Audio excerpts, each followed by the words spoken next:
Olá, muito boa tarde para você. Hoje é terça-feira, 25 de junho. Vamos aos principais destaques do Jornal Anhanguera, primeira edição. Um homem encontrou uma mochila com equipamentos e armas da Força Nacional de Segurança em Novo Gama. O material estava às margens da rodovia DF-290. E o impasse continua. Mototaxistas ainda tentam regulamentar o serviço de transporte de passageiros em Lusiânia. Medo no caminho do trabalho. Ônibus que fazem a linha Lusiânia-Brasília são alvos de vândalos na BR-040. No quadro Faça Você Mesmo, uma moradora de Valparaíso mandou um vídeo reclamando da falta de asfalto no bairro onde mora. E você vai ver também a história do cãozinho Chuck. Ele estava desaparecido, mas foi encontrado por um telespectador e devolvido aos donos. Você também pode participar do Jornal Anhanguera, primeira edição, enviando seus vídeos, sugestões de reportagens pelo nosso WhatsApp 984424000. O Jornal Anhanguera, primeira edição, está começando.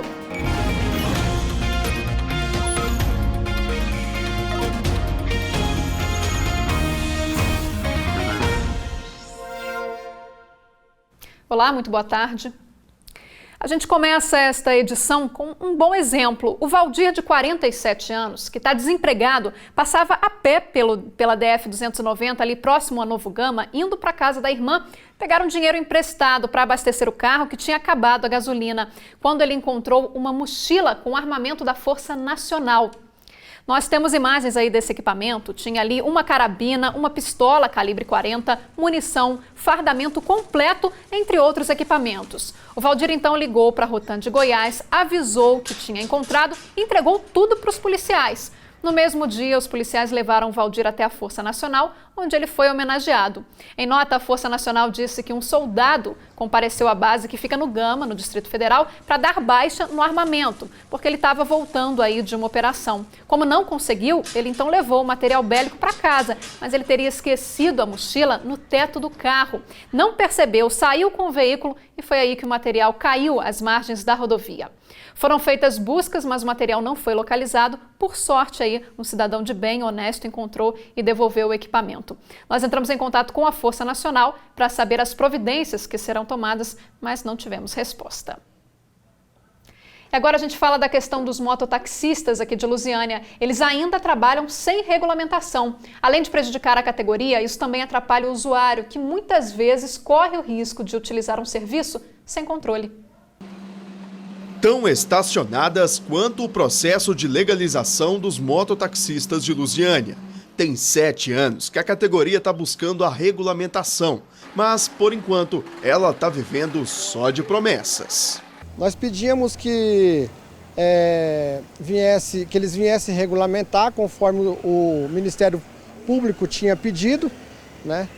E eles falaram que assim que terminasse as eleições que foi feita agora no ano de 2018 para presidente, eles iam chamar nós para poder entregar as concessões ou então até as permissões precárias, para que desse o direito da gente exercer a nossa função. Isso não aconteceu? E isso não aconteceu até hoje. Em 2015, um termo de ajuste de conduta foi assinado no Ministério Público entre o município e os mototaxistas. O documento pede a criação de regras e normas técnicas próprias para a categoria. O termo cita que em 2012, uma lei municipal já tentava criar o serviço de transporte individual de passageiros em mototáxi. Além dela, o decreto 678 foi assinado regulamentando o serviço no município. O problema é que ainda, segundo o MP, essa lei e esse decreto foram revogados em 2017 sob o argumento de inconstitucionalidade. Em 2018, a gestão atual sancionou a Lei 4.044 de 21 de junho, que dizia que a DITUR, Divisão de Trânsito e Transportes Urbanos, faria os levantamentos sobre o número de permissões e regras necessárias para regulamentar a profissão. Esses levantamentos seriam repassados ao prefeito, que assinaria as autorizações. E enquanto isso não acontecesse, autorizações provisórias seriam fornecidas. Os mototaxistas estão presentes em mais da metade das cidades brasileiras, segundo dados divulgados pelo site do Senado. Mesmo assim, a regulamentação dessa atividade deve ser feita por cada município. Isso porque entende-se que este é um serviço de interesse local. E sem a regulamentação, também não há a fiscalização. Tem muitos que não têm habilitação, estão trabalhando de toda maneira aí, então é muito difícil para a gente poder trabalhar dessa maneira. Atualmente, existem 4 associações de mototaxistas em Lusiânia: a Laranjinha, a Motoluz, a Imperial e a 19 Mototáxi. Quero deixar um recado para a população de Lusiânia, para quando for usar o mototáxi no município, chamarem somente os mototaxistas da associação, que estão autorizados a trabalhar como mototaxista aqui na cidade. O mototáxi virou uma brincadeira para todo mundo e não é. Para quem tem a associação pronta já, estão levando bem a sério, porque a gente sabe o risco que corre. Porque o estatuto que a gente foi dado para a gente sabemos o risco que a gente corre para se acontecer alguma coisa com o cliente. Então, por isso a gente leva a sério. Por nota, a assessoria de imprensa da Prefeitura de Lusiânia disse que o Executivo já aprovou a lei que regulamenta a profissão de mototaxista e que ele foi enviado para a Câmara para que pudessem ser feitos alguns ajustes e ela fosse votada. E quem depende do transporte público aqui em Lusiânia vive uma situação de insegurança. Os ataques contra os coletivos são cada vez mais frequentes. Além de assaltos, os veículos também são alvos de vandalismo. Medo e insegurança fazem parte do dia a dia de quem trabalha ou precisa do transporte público. Os casos de vandalismo aumentaram. Só este ano, mais de 30 veículos de uma empresa de ônibus foram apedrejados. Este motorista, que não quer se identificar, foi vítima no último fim de semana. Eles chegam na frente, para, desce, quebra, te ameaçam que se você for na frente levar os passageiros, eles vão vir atrás. Ainda fica debochando da cara do motorista, do cobrador, de todo mundo. O cobrador trabalha assustado e diz que qualquer barulho já é motivo de preocupação. A gente trabalha mesmo porque precisa, mas na realidade fica assustado até com um tipo de barulho. Carlos já presenciou um desses ataques. Presenciei até uma pedrada, pensei que tinha sido até um tiro, que foi bem do meu lado, né, do lado que eu estava sentado no vidro.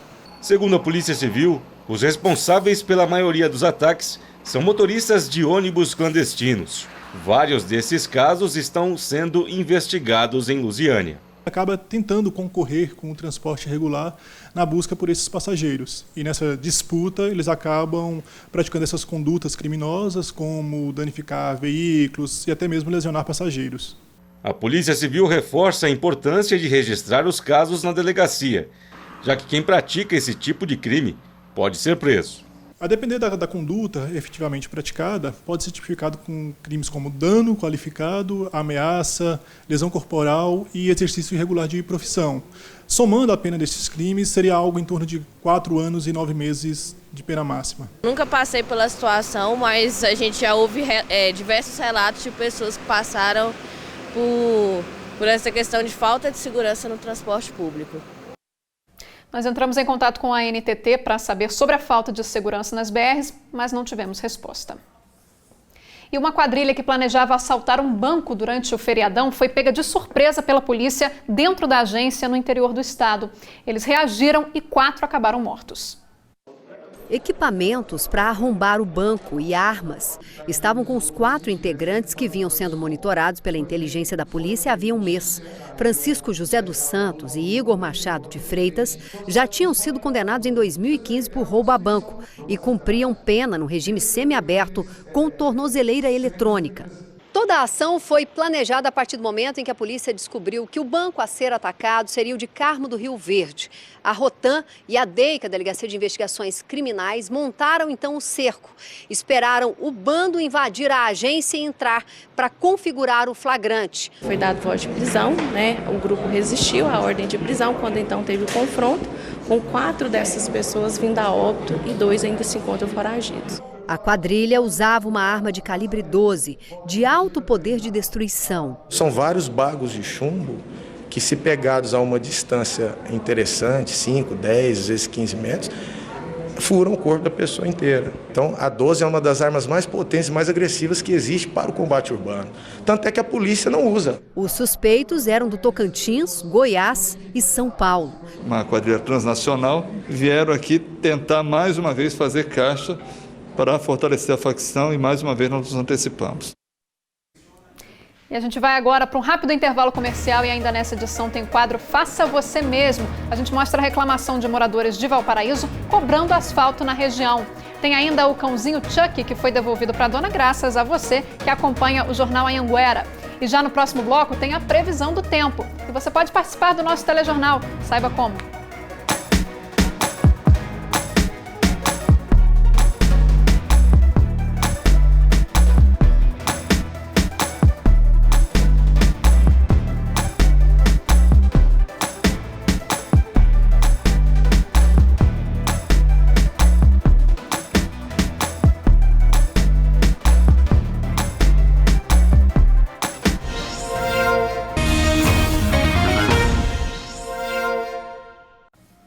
Jornal Anhanguera de volta. Hoje o dia amanheceu meio nublado. Como é que será que fica a previsão do tempo aqui para a nossa região?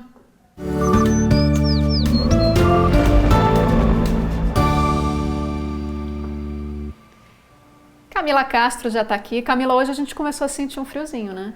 Pois é, Thalia. Boa tarde para você, boa tarde para todo mundo. O dia amanheceu um pouco nublado. A gente tem imagens aí de como foi o amanhecer aqui na nossa região. O céu ficou mais fechado assim por causa do friozinho que está fazendo esses últimos dias. Aí dá aquela impressão como se fosse chover, mas na verdade é tempo seco e frio mesmo, porque chuva não vai cair tão cedo. Então é bom a gente ir se acostumando, porque calorzinho só no período da tarde, mas com o vento acaba ficando um clima mais agradável. E friozinho, claro, só nas madrugadas, né, gente? A gente vai abrir agora o telão. Inclusive, como ficou nublado assim, né, demorou um pouco mais para amanhecer, né? A gente que acorda cedinho, a gente viu que ficou escuro até um pouquinho mais tarde hoje, né? Isso mesmo, a gente já falou, inclusive, sobre isso aqui da previsão do tempo, né? Que os dias estão mais curtos justamente por causa disso, porque demora aí, né, a amanhecer e aí acaba ficando mais curto mesmo e o tempo fica mais nublado. Olha só, vamos então falar da previsão do tempo aqui para o nosso estado.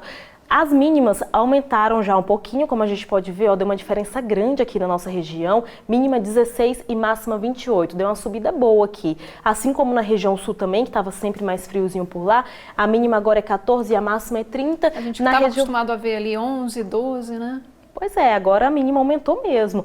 Na região norte permanece, né? Um clima um pouco... Na verdade, a mínima na região norte caiu um pouquinho. Foi o inverso aí da nossa região. Na região central, a máxima é 31 e na região sudoeste, a máxima é 30. A gente selecionou aqui algumas imagens, algumas cidades, na verdade. A gente vai ver, então, como é que fica o tempo agora para Cristalina, Cidade Ocidental, Planaltina e Formosa. Como eu acabei de falar, as mínimas aumentaram um pouquinho. Olha só, Cristalina, mínima 15, chegou a 10 graus, né?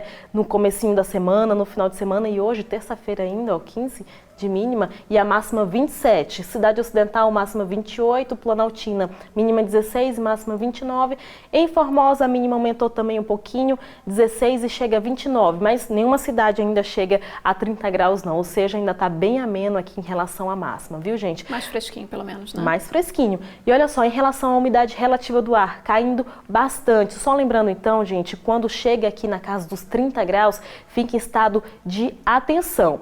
A partir disso, menos disso aqui, né, na casa dos 20 graus, já é estado de alerta, ou seja, 20, né, 20% na verdade, 20 graus não, 20%. Que é a tendência, né? Que é a tendência. A gente já está com 31% de umidade em Cristalina, ou seja, estado de atenção. Se abaixar mais do que isso, será estado de alerta. Então, gente, pode ser que chegue a isso mesmo, viu? Segundo o IMET, vai despencar ainda mais esses números aqui, então é preciso ter muito cuidado.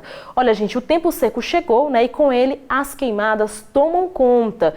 Tem muita queimada aqui nessa região, a gente preparou um VT agora, vamos ver. O fogo invadiu a pista e atrapalhou os motoristas que estavam na BR-153 entre Morrinhos e Goiatuba. Foram 2 horas para apagar o incêndio. Um fazendeiro foi preso suspeito de provocar o fogo na estrada. Ele foi a primeira pessoa presa este ano por colocar fogo às margens de uma rodovia. Em Trindade, o trabalho dos bombeiros foi para controlar o fogo que começou num terreno e avançou para a casa ao lado. Segundo os bombeiros, o incêndio começou aqui do lado de fora. Alguém decidiu queimar o mato que estava alto, rente ao muro. Mas aí o fogo acabou indo parar lá dentro da Máquinas de lavar, tanquinho, roupa, os objetos pessoais, danificou bastante coisa. Os bombeiros de Goiás atendem em média 6.000 chamados para combater queimadas todos os anos. 3 em cada 10 acontecem em lotes baldios.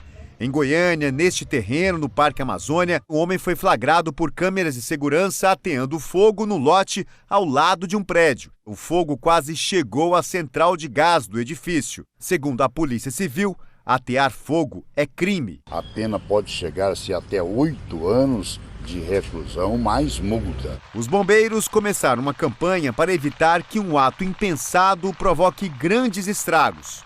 E sugere alguns cuidados na hora de limpar um terreno como este. Fazer a limpeza pelo menos de 1,5 m próximo ao muro, né, que aí não vai ter perigo do incêndio que tiver no lote passar para dentro da residência.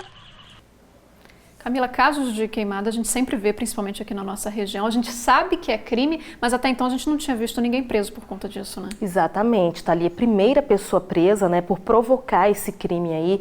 E a gente viu na reportagem, pode dar cadeia mesmo, ou seja, nada de colocar fogo no mato. É porque normalmente é difícil identificar quem que cometeu esse ato, né, de colocar fogo. Os bombeiros sabem que é criminoso, mas para identificar a pessoa é muito mais complicado. Né? É bem difícil, porque a pessoa coloca fogo e sai do local, então fica bem difícil. Mas fica o alerta aí, a gente não cansa de dizer aqui, tempo seco, né? Não dá para colocar fogo em lixo, próximo de matagal, principalmente ali nas rodovias, né? É um risco, né, Thalia? É complicado mesmo. Olha, claro, tem participação aqui na nossa previsão. O Elbert tirou essa foto anoitecendo lá em Valparaíso e o céu ficou de várias cores, amarelo e meio roxo também, muito bacana. Acho que a gente não conseguiu colocar a foto do... Ah, agora sim tá aparecendo. Olha só que legal, Thalia, várias cores, né? Deu muito esse bonito, efeito, né? Aí nessa foto, bem bacana. Já a outra foto chegou pelo nosso QVT, o Ricardo Machado usou uma lente especial e deu um efeito muito bacana na imagem. O Ricardo tirou essa foto numa área verde no Jardim Céu Azul. Apesar da seca, a gente percebe que o capim ainda está bem verdinho aí nessa região, só que deve ficar mais seco nos próximos dias. O pessoal está caprichando aí nas fotos, né? Caprichando. Para terminar, tem essa foto lindona aí lá do Lago Paranoá, da Dávila Paula. Ela mora aqui em Lusiânia, mas adora passear lá em Brasília e, claro, lembrou da nossa previsão, fez uma foto e mandou pra gente. Você também pode fazer o mesmo, viu? Tira uma foto bacana, manda aqui para nossa previsão do tempo, que com certeza a gente vai mostrar. Tem o nosso WhatsApp 84424000, tem um QVT também que você baixa de graça aí no seu celular. É só mandar, a gente faz a seleção e vai colocando na ordem que as fotos vão chegando. Se a sua ainda não apareceu aqui, calma que vai aparecer sim, viu? É isso. Oi, Camila, a gente estava falando sobre queimada aqui, a nossa equipe flagrou uma queimada na Avenida Neylor Rolim. A fumaça tomou conta do lugar, prejudicou a visibilidade dos motoristas, colocando aí vidas em risco. Nós já mostramos aqui no J1 os perigos das queimadas na região do entorno, né? As causas desse incêndio ainda são desconhecidas, mas é mais um caso aqui pertinho da gente, né? Que a gente vê todos os dias e que atrapalha os motoristas, né? A gente que dirige sabe que quando a gente se depara com uma cortina de fumaça como essa, corre ali um risco de acidente, de você não conseguir frear, parar, é um perigo, né? Fora as pessoas que moram ali perto, né? Que acabam inalando toda essa fumaça, né? Outro assunto que a gente também já falou aqui, né, Camila? Pois é, como você falou, né? Mais um caso de queimadas. Gente, é um absurdo, né? Na altura dessa do campeonato, ainda pessoas ateando fogo em lote, é bem complicado. As pessoas aproveitam para limpar, né, a área ali, o lote. Na verdade, nada de limpeza, a causa é mais sujeira, na verdade. Exatamente, né? Camila. Obrigada mais uma vez. Tá certo, a gente volta a se encontrar amanhã, viu? Boa tarde. E a gente vai para mais uma rápida pausa. A seguir tem o quadro Faça Você Mesmo. A reclamação vem lá de Valparaíso. Os moradores cobram asfalto. E tem mais cachorrinho desaparecido. Você pode ajudar a reencontrar.